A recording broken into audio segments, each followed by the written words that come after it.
Yeah.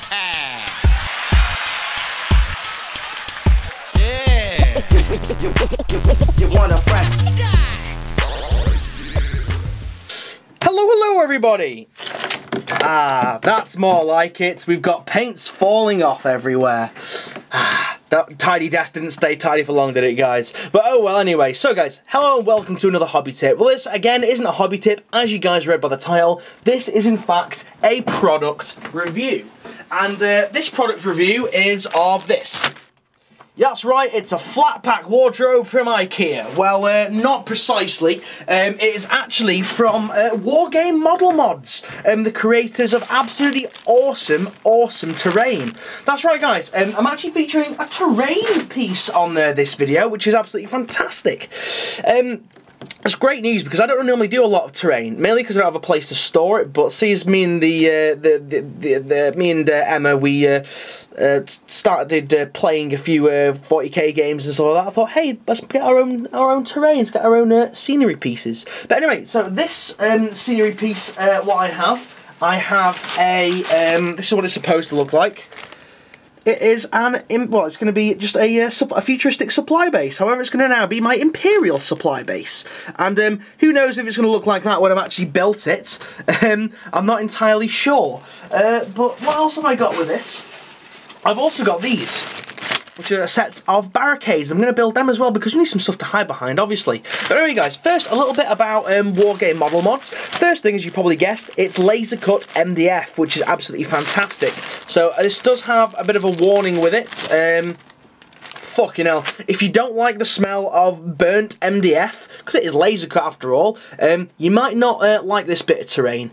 But in regards to like the actual MDF itself, extremely precision cut. It's very thin, which means that it's light, easy to store, but also at the same time, once it's built, I'm guessing it's probably going to be pretty durable. The guy off of Wargame-Model-Mods, good old Tom, he says the best stuff to glue this with is PVA. I myself, I'm going to try no more nails on the main construction of that, of the supply base. And yeah, he designs all these items himself. I will include a link to his website in the doobly-doo down below. Now, this supply base cost me all of £20, and he actually said if I wanted, I could get a set of the barricades from another kit that he's got for just a tenner. So this is, I mean, how many barricades are in here? There's, oh shit, I'm losing pieces all over the place. There's quite a few in here. There's enough to make a decent defendable position anyway. But you guys will see these built in just a little while. But that's right. So he designs all these himself. He's got his own laser cutting machine. I will call it a death ray. He has his own death ray that he uses to cut these wonderful pieces of MDF out of with. And yeah, so he designs them all himself, which is fantastic. There's loads of designs on his website, from futuristic ones to fantasy settings, from buildings to ruin buildings, from supply bases to freaking whole towns that he's made. There's even an awesome modular set which is £50, and that includes like an entire town with all kinds of mad levels and stuff like that. It's absolutely fantastic stuff. I've never actually done anything out of MDF, never actually built anything really, apart from my paint rack, which is sitting proud up, oh shit, we nudge that, which is sitting proud up there. So we'll see how this actually goes. So guys, what I'm going to do, I'm going to go away and I'm actually going to build this and show you guys what they're all like built. So, see you guys in a second. Jump cut. Okay guys, so after a swift jump cut later, I have indeed built the main section of the terrain piece of the supply building, the supply base. And without further ado guys, here it is. Look at this. This is just absolutely fantastic, and do you know what? I'm actually blown away with the quality of this terrain. I'm going to have to move the camera back a little bit, or maybe just pan it around. Yeah, I'm absolutely blown away with the quality of this terrain. I mean, not only is it easy to construct, this literally went together in about 5 to 10 minutes. It literally consists of about of 1, 2, 3, 4. It consists of 5 main sections, and that's it, and they all just lock together. I also used PVA glue rather than no more nails, as I said I would, mainly because PVA was much easier to apply once I got down to it.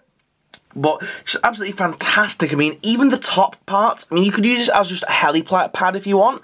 I mean, it is classed as a supply base, mainly because you get a bunch of containers, which I'll show in a second, but you could use it as just a double helipad if you wanted to. As a line of sight blocker or just some raised level of terrain, you could use it as that. It's absolutely wonderful, wonderful stuff, and I can't wait to see how this paints up. You also get some inlays here. You get a door inlay and some window inlays. I think it would have been really cool if the inlays were like shutters here on the windows, but you know, we can just paint those silver and forget about that, that's okay. The door has some nice detailing on it here. It's just a wonderful, wonderful piece of kit. Now, what you get with it, oh shit, if I can actually turn around and reach. Oh, Jojo man, you should have prepared. Although you thought you were preparing, I put it behind you, but you know, fuck that, that didn't work. You also get, with the supply base, you get two large containers. I am actually going to have to pan out a little bit. You get two large containers, and you also get two small containers as well, which is really, really nice. So for, I think it's £16–17, you get all that. Now, these are absolutely brilliant, these containers, because not only do they fit perfectly on the supply base landing pads if something's dropped off, but they're big enough to block line of sight. In regards to, you know, what you could use them for, you could have, you know, you could have a couple just stacked there. You can have one helipad just free, and then you could use these as just line of sight blockers, just scattered about your terrain board. You could do all kinds of stuff with these. Again, these crates went really, really well together. Really, really simple. They're just boxes essentially with some slats cut out of them. Absolutely lovely bits of kit, and they're very, very light as well, which means when I go to cart them around, it's not going to, you know, I'm not going to have to exert a great amount of strength to do it. In regards to sizing. One second, let me just toss some of those supply crates there. I have here a one of my Nurgle Plague Marines, so you guys can see the actual sizing there. So there's a sizing of the small crate compared to him. So perfect for blocking line of sight. Perfect for, you know, if you wanted to get a bit of an advantage as well by putting him up there.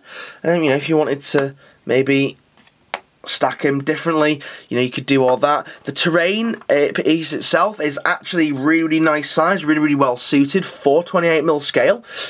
We've also got another unit here just to comparison. Got my Chaos Lord. Now, he's a fairly big miniature, and the terrain piece hides him really well.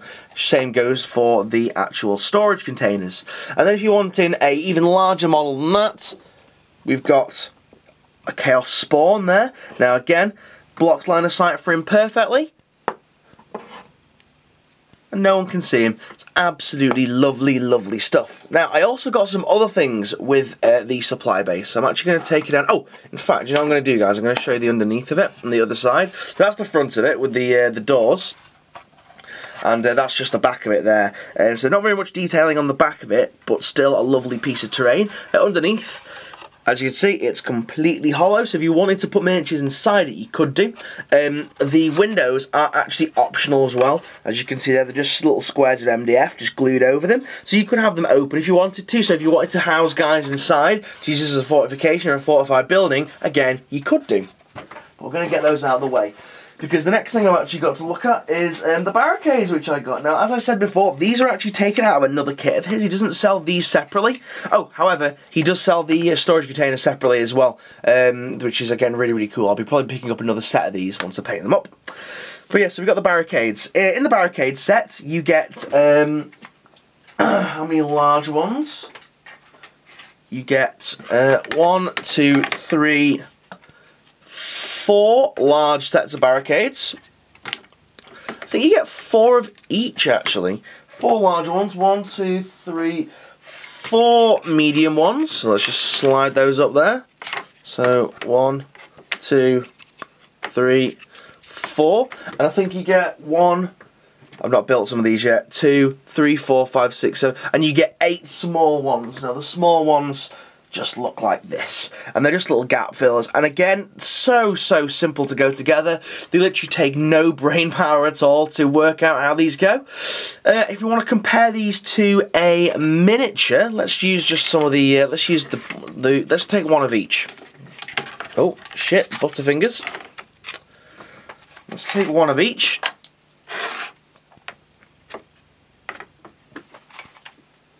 put them behind me. So, generic Nurgle Marine. Perfect height for 24mm scale. Just look at that. Just look at that. These have been expertly designed. I'm sorry if I'm sounding really enthusiastic about this, but this is seriously some of the best terrain products I've seen in regards to the pricing and things. You guys, seriously, if you're thinking about terrain or thinking about getting anything for your battle boards and stuff, you need to go and check out Wargame-Model-Mods. The stuff he's got is absolutely wonderful. But look at that. I mean, you know, you could mix and match these pieces like that. You know, that's going to give you, I'd say, at least a 4-up cover save, at least, when you've got a load of stuff behind it. Like I say, he'll also do, if there's one of the things as well that he actually states on his website, he states that if you've got anything in mind, like custom, if you've got like an idea or some sketches or whatever, he'll actually do custom jobs for you, so you can end up with really unique pieces of terrain. So I think I'll be having a word with good old Tom from Wargame-Model-Mods about a little project I might have in mind. But anyway, guys, so that's the terrain bare bones, you know, just plain MDF. But I'm sure you guys would love to see what I'm going to do once I've painted it up. So in another jump cut, you guys are going to see it painted. So have another jump cut. Okie dokie guys, so the weekend has been, I have painted some stuff. I will now show you the fruits of my labours. So first of all, we have the main section of the supply base. I have to pan across there. Painted up absolutely wonderfully. As you can see, I have done a bit of texturing. Used a bit of texture spray paint on the bottom section of it, just to break up the smoothness, because I wanted this to be like a concrete kind of feel. Left the insides relatively smooth to be metal, and also left the top of it relatively smooth as well.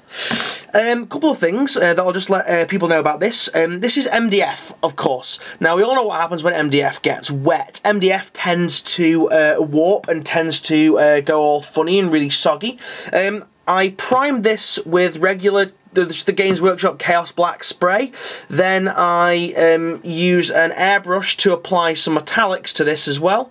And then I applied quite a lot of wash, and it took it very, very well. There was no warping, there was no sogginess, there was no destruction of the actual terrain piece itself, which was, I was really impressed with. I thought I was going to get some warping, but nothing at all. It was really, really good stuff.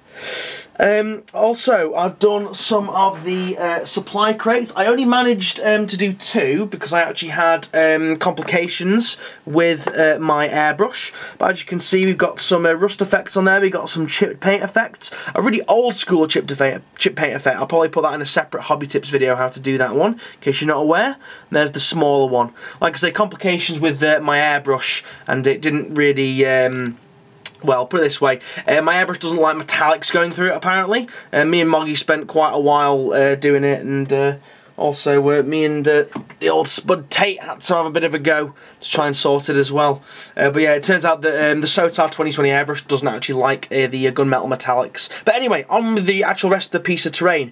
Used some oil effects. In fact, we'll take that, we'll move this a little bit close to the camera. Got some oil effects going on around the edges. Bit of the helipad logo a bit different, a bit separately in silver, like a lighter silver. What I'm going to do, I'm going to go over this at a later day. I'm going to add some chipping effects, I think. Maybe paint this white, dirty it up a little bit, then chip at it, just to make it look a bit different. Also, the Aquillas, you don't get the Aquillas with them, in case anyone was wondering. I put these on from a separate piece of etched brass, just because I wanted it to be a bit more in line with the 41st millennium, and use with 40k.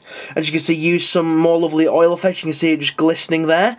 Use them on the doors and stuff to make them look like, you know, they've been not in use for a while. The oil's kind of dribbled down and stuff like that. I also, you can't really see it in the light on the camera, but you can see it in real life. I've done some upward strokes to make it with some green wash, just to make it look like a bit mossy stuff growing up the sides of it as well. There's the back section of it. But as you can see, guys, painted up exceptionally well. I'm very, very happy with the way that turned out. Let's have a close look at some of the supply crates. Here's the big supply crate. So what have we got? We've got some rust effects going on in the slatted bits in the middle, and we've also got the chipped effect. This was quite heavily washed as well, and again, there was absolutely no warping or anything like that. Just turned out absolutely wonderfully. But yeah, guys, so another thing that I'd like to mention as well with Wargame-Model-Mods, you do actually get instructions, which is really, really cool. You get instructions with it, so you know how to put it together. And they're not like daft step-by-steps. I mean, a lot of this stuff is kind of common sense put together, but it's a case of just in case you didn't know. Like on this, I found this really useful. Every container is built the same way. Start by constructing the bottom, one end, and one side. Now, my woodworking skills being really, really bad, I wouldn't know to do this without reading these instructions. But little tips like that, absolutely fantastic. But yeah, guys, so please go check out Wargame-Model-Mods for all your terrain needs. There's actually some new stuff that's gone up on there just recently, so, in the form of some more storage crates and containers, which actually would make really, really nice objective markers. So they're really, really nice little bits and bobs to go and look at. But I'll include a link in the doobly-doo down below. So yeah, please check him out. And yeah, that's it for this hobby tip / review. Sorry it's been a long one, but I thought that this guy was definitely worth mentioning because some of the stuff that he's got is awesome, and I'll definitely be buying from there again. So guys, thank you very much for watching, and I'll see you guys again. Goodbye.